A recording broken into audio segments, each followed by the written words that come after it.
All right, this is a study guide for geometry. Whew, it's a long day. Geometry, Unit 10, the review unit. All right, so we're just going to start here at problem number 1. They say, for any circle, pi is exactly equal to, and the reason why we get this answer is because circumference equals pi times diameter. So when you solve for pi, it would be circumference divided by diameter. So this is what we know pi to be equal to. For any circle, it's equal to the circumference divided by the diameter. Problem number 2, they say the midpoint of the segment joining points A, B, and J, K.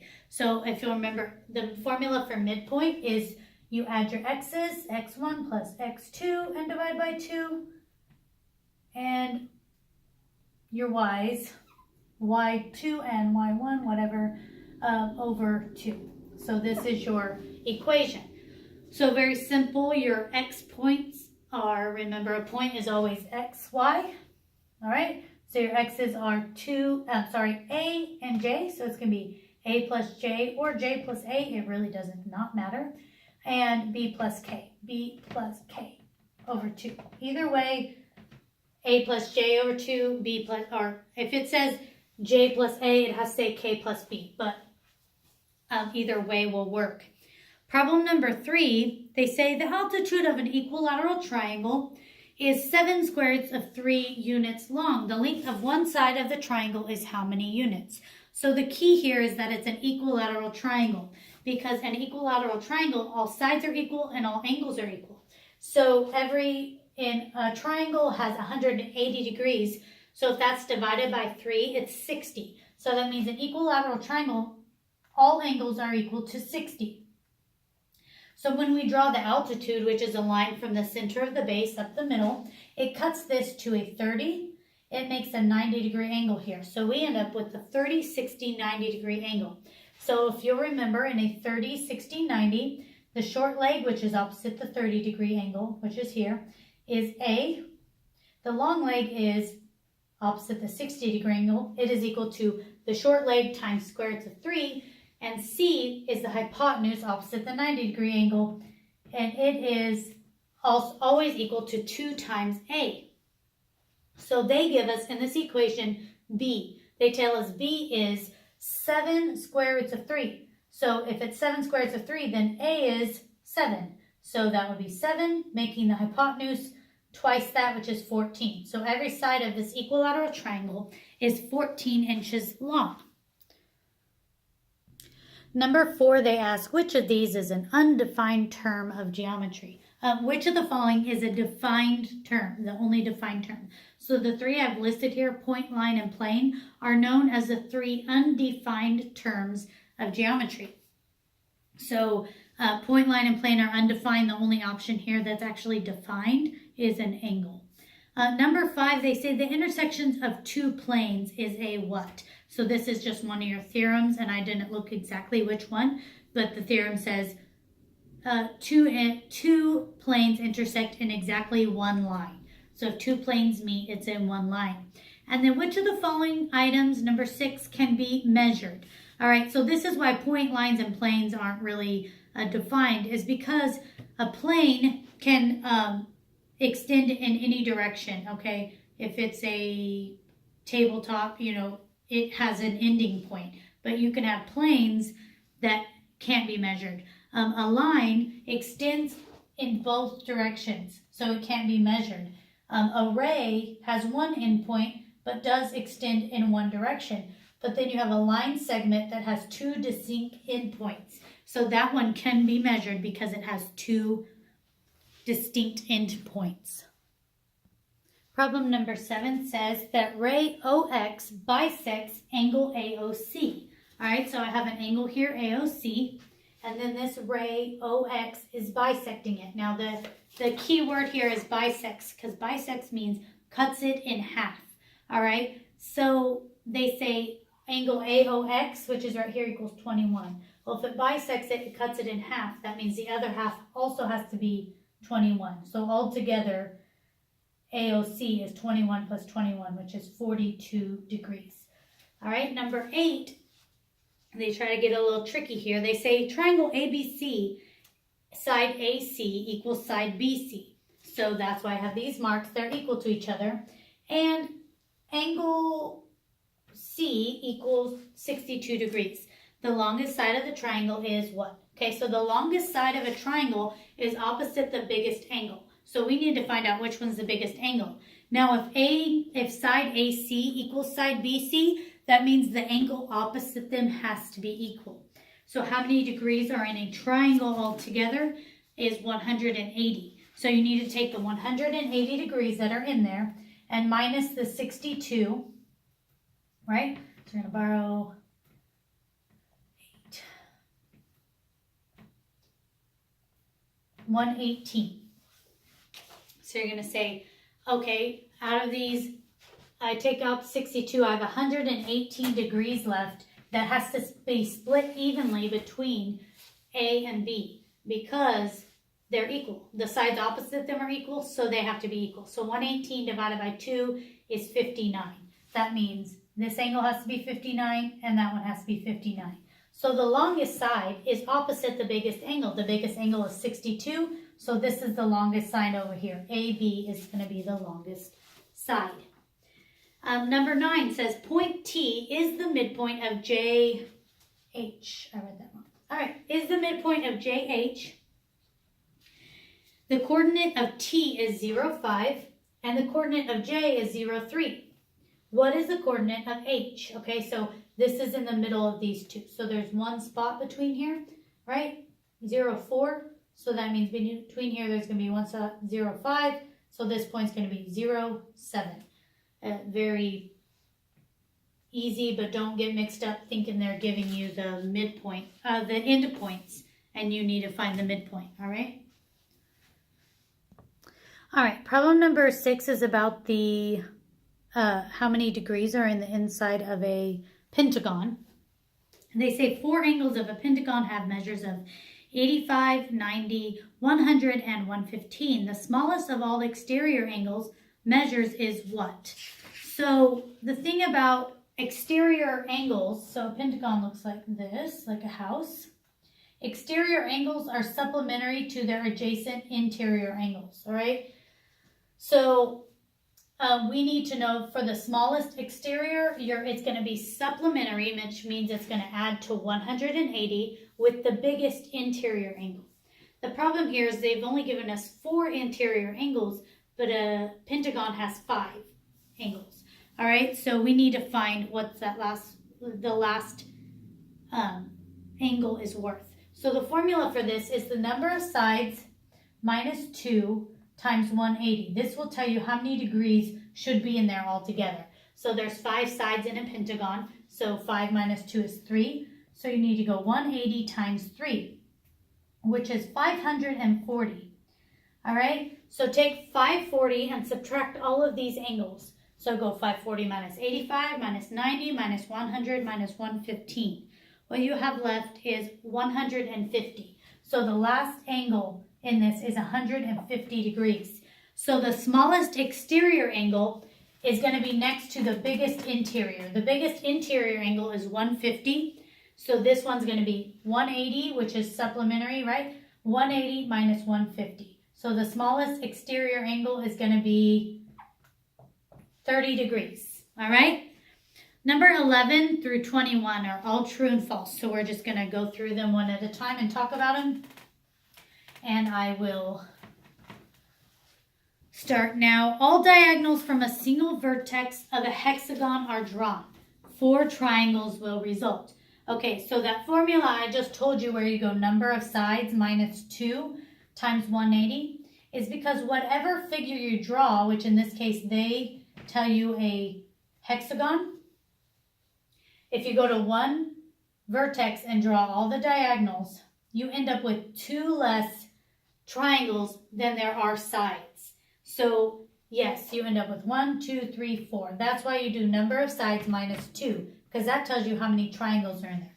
So hexagon, that's 6 sides, 4 triangles, that's correct. 2 less triangles than there are sides. All right, number 12, a person who looks at a sequence of 14, 12, 10, 8, and decides that the next two terms are 6 and 4 is doing deductive thinking. So yeah, that's correct. Deductive thinking is looking at the facts and deciding what will happen next, all right?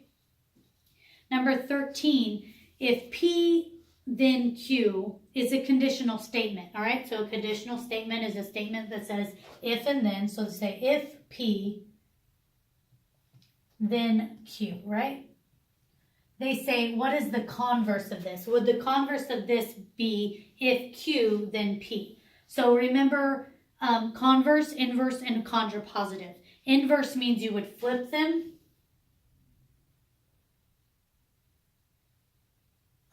Inverse, you would negate them. So it would say if not P, then not Q. Converse flips them. So if Q, then P. And then contrapositive would do both. So this one is true. If P, then Q, converse would say if Q, then P. So it would flip the statements. So yes, this is true. Number 14 says, an equilateral triangle is an isosceles triangle. So an equilateral triangle says all sides are equal, and an isosceles triangle says at least two sides are equal. So yes, an equilateral triangle is an isosceles. It's an isosceles where all the sides are equal.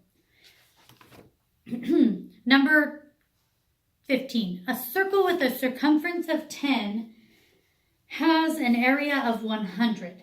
So remember, our circumference of a circle is equal to pi times diameter. So if the circumference is 10, the diameter would equal 10 divided by pi, which is some big mass. All right, so diameter equals 10 over pi. We'd have to divide that by 2, which would make it 20 over pi to get your radius. Then to do the area would equal pi times the radius, which is 20 over pi squared. So that cancels. A would equal 20 squared, which is 400. So no, it doesn't equal 100. It would equal 400. Number 16, the complement of an acute angle is an obtuse angle. Okay, so an acute angle is an angle less than 90 degrees, all right? Anything less than 90 degrees. 89 degrees is an acute angle. And an obtuse angle is anything over 90 degrees. Now the word in here that makes or breaks this problem is the word complement. The complement or the complementary angle means these two angles add to 90, all right? So the complement of an acute angle, so they have to add to 90, also has to be an acute angle. You can't add an acute angle and an obtuse angle and then be complementary. So this one's false. Number 17, if Rx equals Sx, then X must be the midpoint of Rs. Okay, so it can be that X is right in the middle of Rs, right? But the truth is that it doesn't have to be. It could also be Rx and Sx. They could be totally different lines, all right? They could be different segments. So this is one of those sometimes, always, never. It's false. It doesn't have to be the midpoint. Problem number 18 says, if A over B equals 2 over 5, then B over A equals 5 over 2. So they're teaching you that if you flip this side of a proportion, you also have to flip the other side. Yes, that is true, to keep it in the right order. Number 19 says an equilateral triangle and a square are similar polygons. Okay, well, a square has 4 sides and a triangle has 3 sides, so they're not similar. Okay, similar, they have to be the same shape and in proportion to one another, so it is not possible. And number 20, the legs of a trapezoid are parallel. Well, what you need to know is in a trapezoid, if you'll remember what a trapezoid looks like, it looks like this. All right, a trapezoid has 2 bases. This is base 1 and this is base 2, all right? So those legs on the side are called the legs, all right? Trapezoids Parallel means they run the same direction. These are not parallel, okay? A trapezoid's legs, their bases are parallel. If it's an isosceles trapezoid, then the bases are parallel, but the legs are never going to be parallel. And then the last one, number 21. If triangle ABC, right? If triangle ABC is congruent to triangle RST, so equal congruent, triangle R, ooh.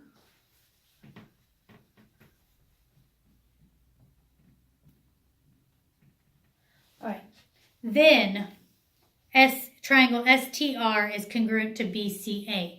So when you have two triangles congruent like this, you got to make sure that they're in the same spot. A corresponds with R, B corresponds with S, and C corresponds with T.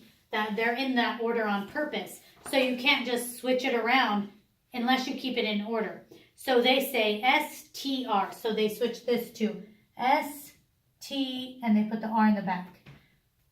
Is that the same as, and this one they say BCA. So did we keep all the pieces together? A corresponds with R, so A and R, yes.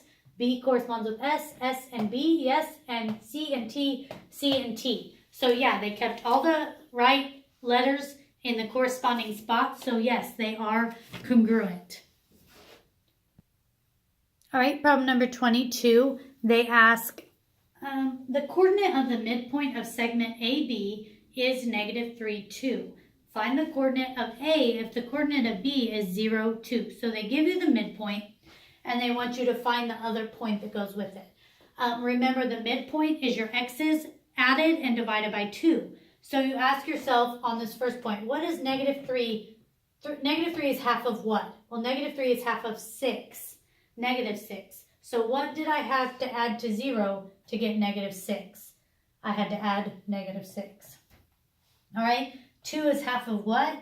2 is half of 4. So what did I have to add to 2 to equal 4? I had to add 2. So your other endpoint is 6, 2. Problem number 23, they say in triangle ABC, angle A equals 40 degrees and angle B equals angle C. So if we've done one like this, kind of, sort of, how many degrees are in a triangle? A triangle has 180 degrees, and one angle is 40 degrees. So 180 minus 40 leaves you with 140 degrees, and then these two angles are equal. So you just got to divide that by 2, and you'll know how much each one is worth, all right? 14 divided by 2 is 7, so 140 divided by 2 is going to be 70. And then problem 24 is a area of a sector problem. So remember the formula for the area of a sector is the measure of the arc over 360 times pi and the radius squared. All right, so this one they give you everything you need. They say the area of a sector of a 120 degree sector, so 120 over 360 times pi, and the radius of the circle is 9. They say 9 squared. So 9 squared is 81, so you're going to go 120 times 81, and then divide that by 360. And put your pi, and that'll be your answer. Very straightforward.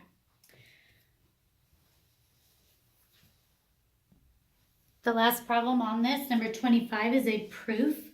This is the figure they give you, two triangles overlapping. And they want you to prove, they give you that angle 1 equals angle 2, and that side AP equals side BP. And they want you to prove that triangle APD is equal to triangle, or is congruent to triangle BPC. Now, the thing about these triangles is that to prove congruency, you have your theorems. Side, side, side, side, angle, side, angle, side, angle, angle, angle, side. Those are your theorems for this.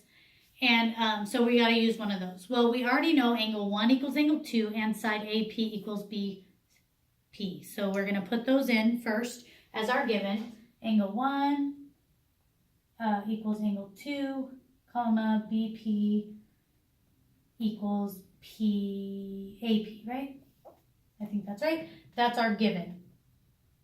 All right, so then we just need to look for something else that's equal. If you'll remember the theorem, vertical angles equal. So these right here where two lines cross make vertical angles. So we can say this angle, which is APD, and BPC are equal. So you're going to say angle APD and equals angle BPC.